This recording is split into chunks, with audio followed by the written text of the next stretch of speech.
বিসমিল্লাহির রহমানির রহিম। আসসালামু আলাইকুম, কেমন আছেন সবাই? আজকে আমরা বাংলাদেশের আরেকটি রিমোট এরিয়া, প্রান্তিক এরিয়া চলে আসলাম। এটা হচ্ছে বিজয়পুর সাদা পাহাড় এরিয়া। তো এইখানটাতে মূলত এটা নেত্রকোনারই একটা এরিয়া, নেত্রকোনা কুল্লাপাড়ার একটা এরিয়া। তো এইখানটাতে যেটা দেখা যাচ্ছে সেটা হচ্ছে এই সাদা পাহাড়, দীর্ঘদিন আগের একটা স্থান। তো এই স্থানটা পর্যটকদের যথেষ্ট আনাগোনা আছে। আমরা প্রথমে ভেবেছিলাম যে হয়তো এত পর্যটক এখানে নেই, হয়তো খুব ফাঁকা পাবো জায়গাটা, কিন্তু দেখলাম না, পর্যটকের ব্যাপক ভিড় এখানে। বাংলাদেশের বিভিন্ন ডিস্ট্রিক্ট থেকে এখানে লোক আসছে, অনেকের সাথে কথা বলেছি আমরা।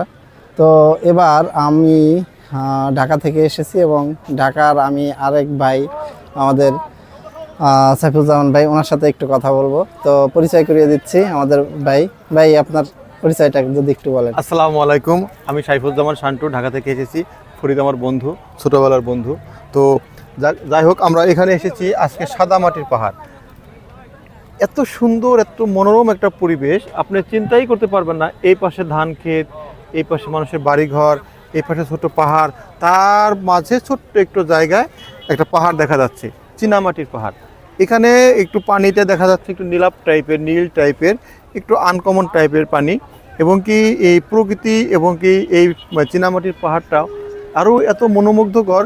আসলে বাস্তবিক দৃষ্টিকোণ থেকে আপনি যদি না আসেন তাহলে কখনো অনুভবই করতে পারবেন না, বুঝতে পারবেন না। তো ভেবেছিলাম যে এখানে হয়তো বা খুব কম লোকই আসে, কিন্তু না, বাস্তবে এসে দেখা গেল এখানে বেশ কয়েকটা পিকনিক স্পটে হয়ে আছে। যারা বিভিন্ন কর্পোরেট থেকে বা বিভিন্ন বিজনেস থেকে, স্টুডেন্ট থেকে, স্কুল থেকে, কলেজ থেকে বেশ কয়েকটা পিকনিক হচ্ছে, আশেপাশে খাওয়া দাওয়ার ব্যবস্থা হচ্ছে, গান বাজনা হচ্ছে। তো সুন্দর একটা এনভায়রনমেন্ট ফিল করা যাবে। আপনারা চাইলে মন চাইলে এখানে আসতে পারবেন, ঘুরতে পারবেন, দেখতে পারবেন, ভালো লাগবে।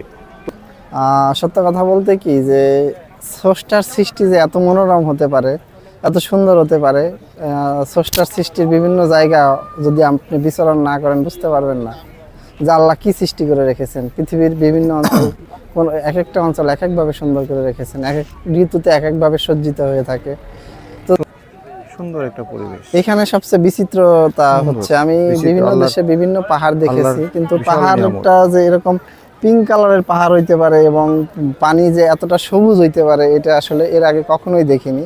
দেখেন এখানে মানে দেখাই যাচ্ছে যে পাহাড়ের গাটা পিঙ্ক কালারের। এরকম পিঙ্ক কালারের পাহাড় আমি বাইরের অনেক দেশেই ভিজিট করেছি, ইন্ডিয়াতেও গেছি, দুবাইতে গেছি, অন্যান্য দেশের যে পাহাড় দেখেছি, মালয়েশিয়া, সিঙ্গাপুরে, কোথাও আমি এরকম দেখিনি যে এরকম পিঙ্ক কালারের পাহাড় যেটা বাংলার মাটিতে আছে, বাংলাদেশের বুকে আছে।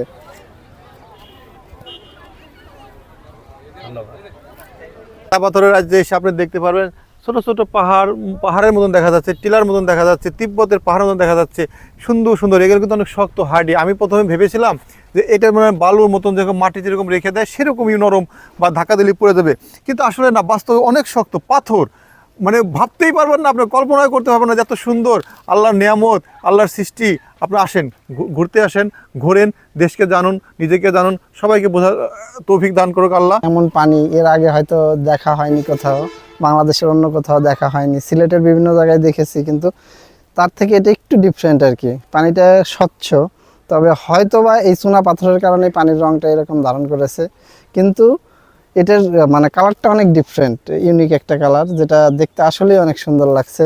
এবং এই পাথরগুলো চারপাশে হয়তো এখান থেকে মাটি বিভিন্ন সময় কেটে নেওয়ার কারণে এগুলো পাহাড়ের মতো রূপ ধারণ করেছে। আসলে এটা কিন্তু খালের মতো তৈরি হয়েছে, ডোবার মতো তৈরি হয়েছে আর কি।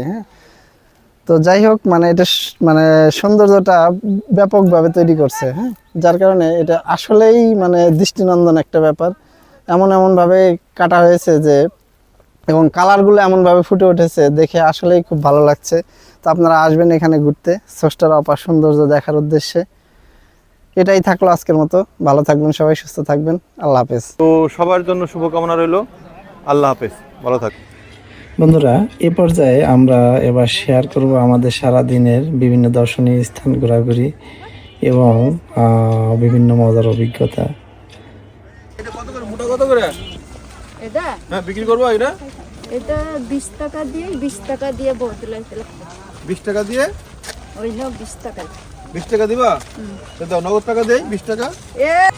আমরা দেখছি একটা মহিলা পাহাড় থেকে শাক কিনে নিয়ে ইন্ডিয়াতে বিক্রির জন্য নিয়ে যাচ্ছে। আমি দাম করেছি, দাম কত করে বললো 20 টাকা। আমি বলো ঠিক আছে আমার কাছে বিক্রি করেন, কয় যে না এখানে বিক্রি করবো না, ইন্ডিয়া জেনে বিক্রি করবো দাদাদের কাছে।